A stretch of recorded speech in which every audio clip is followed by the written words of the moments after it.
Amidst the current government shutdown, several organizations are waving red flags that they're about to feel the impact. Western Mass News reporter Madison Lasowski joins us live in studio this evening after getting answers on their serious concerns. Madison. Yeah, Chris and Amanda, at 4 and 5, we talked about how an anti-poverty organization is hurting amidst this shutdown, but they aren't the only ones that are struggling.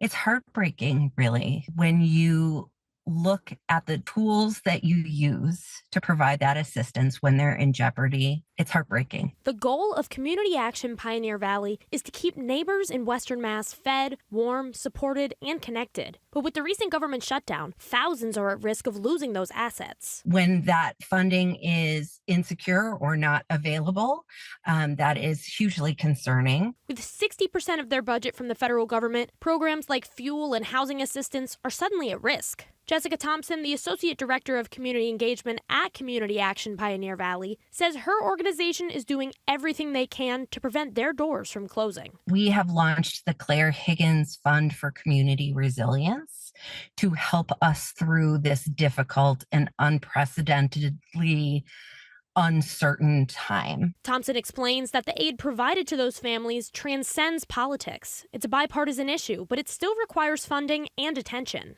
Community Action isn't the only organization raising these red flags. Head Start faces the same crisis. The organization serves thousands of families through early education, care, mental health, and nutrition services, and it expects to lose their annual funding on November 1st. Michelle Mamowitz, the executive director of Massachusetts Head Start, is worried for not only the students, but the teachers as well. Our programs are going to do everything they can using state resources, using other non-federal resources to keep their doors open.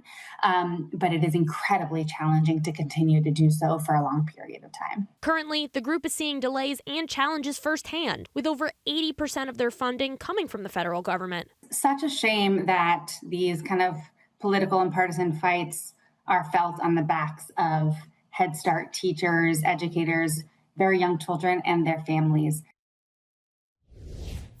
Both Head Start and Community Action are currently working on methods to keep their doors open if they are unable to get their federal funding back, something they both heavily rely on. And if they aren't able to get that money, Mamowitz and Thompson say they aren't sure what the future will bring. Reporting live in studio, Madison Lasowski, Western Mass News.